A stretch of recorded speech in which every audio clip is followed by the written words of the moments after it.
Halo semuanya, perkenalkan kami dari kelompok 1. Dalam video ini, kami akan memaparkan materi mengenai fat splitting dalam rangka memenuhi tugas pada mata kuliah teknologi oligimia. Di sini, kami terdiri dari 3 orang. Pertama, nama saya Richard Felix Jonathan Sinaga, NIM 190405130. Kedua, ada teman saya Irmauli Seringodingo, NIM 190405067. Dan yang ketiga, ada teman saya yaitu Sylvia Veronica Bursendiring, NIM 190405069.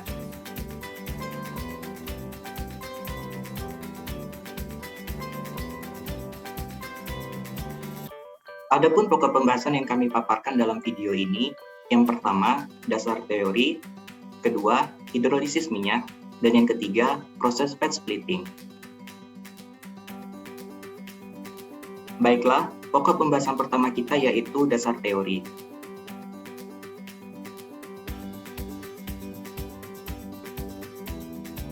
Sebelumnya, kalian sudah pada tahu belum apa itu minyak, bagaimana wujud dari trigliserida, dan bagaimana proses pembuatan asam lemak? Jadi, minyak merupakan substansi dari tumbuhan dan hewan yang terdiri atas ester gliseril dari asam lemak atau trigliserida yang tidak dapat larut dalam air. Wujud dari trigliserida dapat berupa padat maupun cair. Hal ini tergantung kepada komposisi asam lemak yang menyusunnya. Dalam pemakaiannya secara umum, trigliserida yang berbentuk padat atau semi padat pada suhu ruangan disebut dengan lemak. Sedangkan yang berbentuk cair pada kondisi yang sama disebut dengan minyak. Proses pembuatan asam lemak dari minyak dapat kita lakukan dengan cara hidrolisa. Pada proses hidrolisa minyak, air memecah gugus alkil dalam trigliserida minyak dan gliserol. Reaksi hidrolisis minyak dapat dilakukan pada tekanan rendah dan suhu rendah. Akan tetapi, reaksinya berlangsung lambat, sehingga diperlukan katalisator. Katalisator tidak diperlukan jika hidrolisis dilakukan pada tekanan dan suhu tinggi. Hal ini disebabkan karena kelarutan air dalam minyak makin meningkat pada suhu yang tinggi sehingga mampu memecah trigliserida dalam minyak.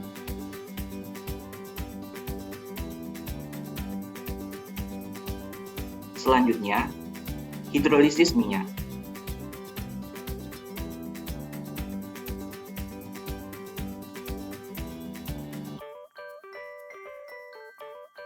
Hidrolisis lemak dan minyak berhubungan dengan pemisahan triasil gliserol menjadi unsur asam lemak dan gliserol yang direaksikan dengan air.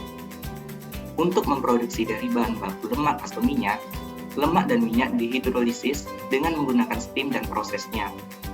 Dapat kita lihat bahwa ini merupakan contoh dari reaksi hidrolisis trigliserida, di mana reaksinya ialah trigliserida ditambah air menghasilkan fatty acid ditambah gliserol.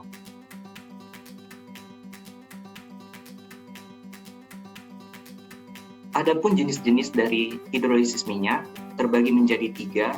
Yang pertama, hidrolisis dengan katalis basa. Kedua, hidrolisis dengan katalis enzim. Dan yang ketiga, fat splitting.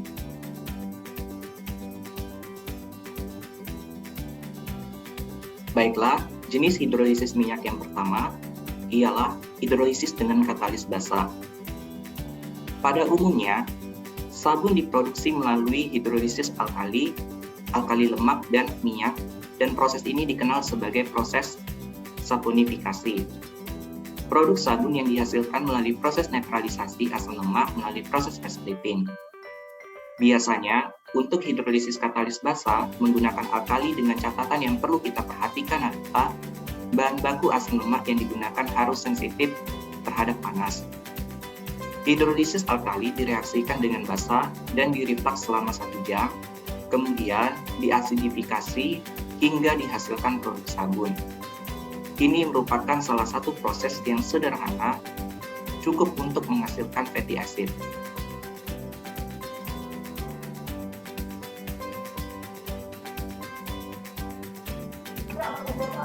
Selanjutnya yaitu hidrolisis dengan katalis enzim. Hidrolisis dengan katalis enzim merupakan alternatif proses untuk menghasilkan asam lemak dan dibentuk pada kondisi suhu atau tekanan yang rendah. Kemudian, proses ini dapat digunakan untuk menghasilkan asam lemak dari minyak yang mudah teroksidasi, di mana mengandung asam lemak tak jenuh yang cukup tinggi. Hidrolisis dengan katalisis enzim lipase untuk menghasilkan asam lemak dan gliserol tidak lebih ekonomis dibandingkan proses kimia yang konvensional, karena harga enzim lipase yang cukup mahal. Bagaimanapun, keekonomisan merupakan nilai tambah suatu produk. Biasanya, reaksi hidrolisis ini diaplikasikan pada hidrolisis minyak ikan dengan lipase dan menghasilkan asam lemak N3 polyunsaturated.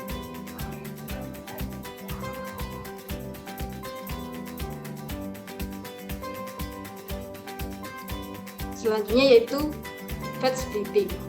Fat splitting merupakan hidrolisis trigliserida dari lemak dan minyak dengan kenaikan temperatur dan tekanan menghasilkan asam lemak dan gliserol. Fat splitting adalah sebuah reaksi homogen yang terjadi secara bertahap. Fat splitting merupakan reaksi reversibel. Asam lemak berpindah dari trigliserida satu persatu dari tri ke di dan di ke mono. Selama tahap awal, reaksi berlangsung perlahan-lahan, terbatas dengan kelarutan air dalam minyak yang rendah. Pada tahap kedua, reaksi berlangsung lebih cepat karena kelarutan air yang lebih besar dalam asam lemak. Tahap akhir ditandai dengan laju reaksi berkurang sebagai asam lemak bebas dan gliserin mencapai kondisi kesetimbangan. Pada titik kesetimbangan, tingkat hidrolisis dan reesterifikasi adalah sama. Gliserin harus diambil secara kontinu agar reaksi sempurna.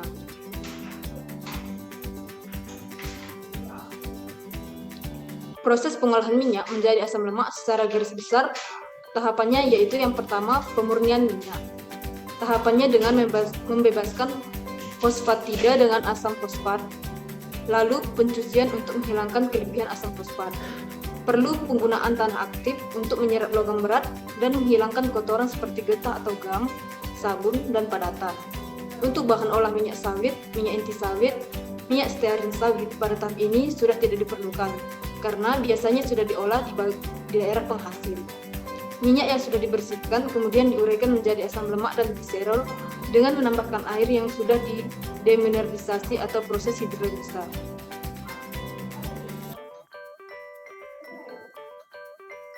Nah, ini merupakan diagram dari proses fat splitting. Pada gambar ini ditunjukkan suatu rancangan single stack counter current splitting. Lemak terdegradasi pada sebuah cincin spark pada bagian tengah sekitar 1 meter dari dasar dengan sebuah pompa bertekanan tinggi.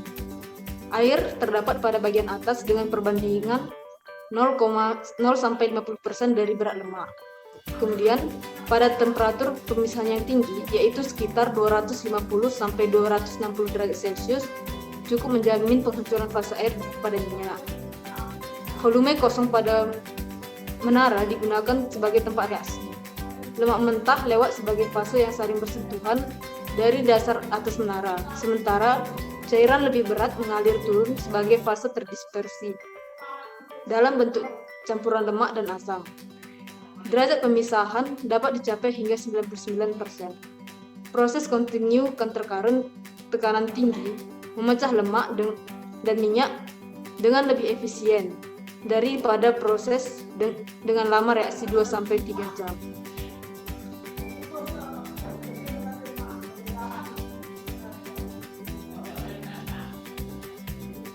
Proses fat splitting dibagi menjadi terdapat 3 bagian, yaitu yang pertama proses Dietzel, kedua proses batch autoclave, dan ketiga proses kontinu.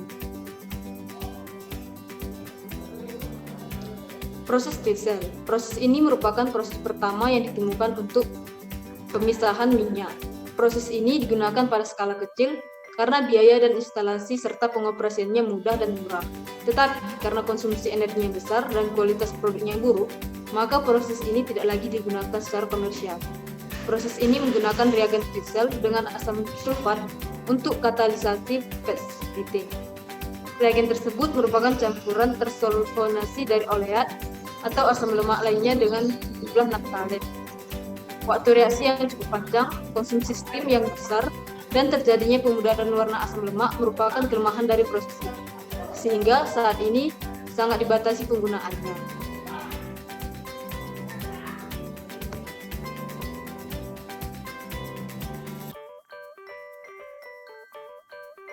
Selanjutnya adalah proses batch autoclave. Proses ini biasa lebih dikenal dengan sebutan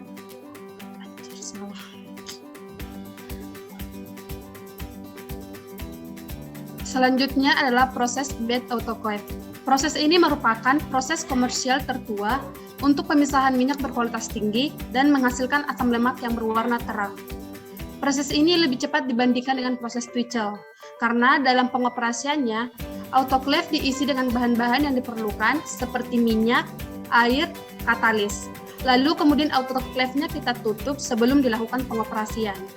Steam diinjeksikan untuk menghilangkan udara terlarut. Injeksi steam dilakukan secara kontinu pada bagian bawah untuk mendapatkan pengadukan dan tekanan operasi yang diinginkan. Kemudian setelah pengoperasian selesai, isi dari autoclave kita pindahkan dalam pengendap, di mana terbentuk dua lapisan. Metode perhitungan pemisahan antara produk atas dan produk bawah adalah berdasarkan perbedaan densitas serta nilai kelarutan dari masing-masing komponennya. Kemudian, asam lemaknya kita keluarkan dan gliserolnya kita tinggalkan dalam pengendap yang kemudian akan kita tambahkan dengan asam mineral untuk menghasilkan sabun. Dan selanjutnya akan kita bilas sisa asam mineral yang tersisa. Selanjutnya proses continuous. Proses continuous atau yang biasa lebih dikenal dengan Colgate-Emery merupakan proses pemisahan minyak dengan tekanan tinggi secara kontinu dan dengan aliran counter current. Proses ini merupakan proses yang paling efisien dari semua proses pemisahan minyak. Karena pada proses ini menggunakan tekanan dan suhu tinggi, sehingga waktu reaksi yang digunakan itu relatif singkat, yaitu hanya sekitar 2-3 jam. Kemudian, aliran minyak dan air yang dilakukan secara berlawanan arah ini menghasilkan pemisahan berderajat tinggi tanpa menggunakan katalis. Dalam reaksi ini, terjadi pemudaran warna asam lemak. Itu dikarenakan pertukaran panas internal yang cukup efisien, dan proses ini cukup ekonomis dalam penggunaan steam. Selanjutnya, saya akan menjelaskan tentang kelebihan dan kekurangan dari ketiga proses batch splitting tersebut.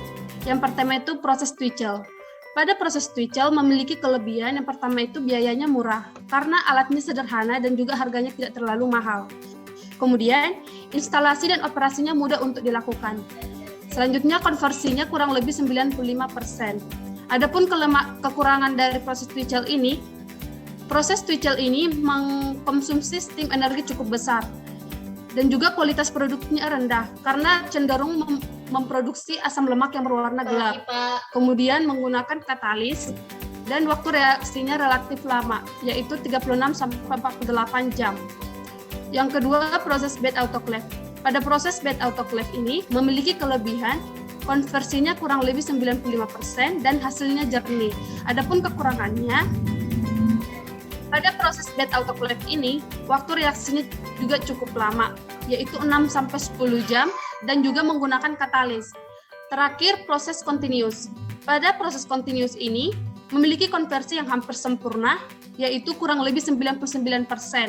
Dan waktu reaksinya relatif singkat, yaitu 2-3 jam, dan biasanya reaksi ini berlangsung tanpa adanya katalis. Adapun kekurangannya, kondisi operasinya menggunakan tekanan dan suhu tinggi, yaitu pada 5000 kPa dan 260 derajat Celcius, dan juga konsumsi steamnya yang tinggi. Berikut merupakan jurnal yang kami gunakan pada bahan presentasi ini.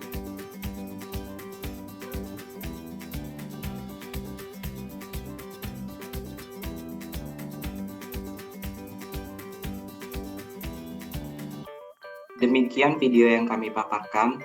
Semoga dapat bermanfaat bagi yang menonton. Kami mohon maaf apabila ada kesalahan dalam menyampaikan maupun memaparkan video ini. Kami ucapkan terima kasih.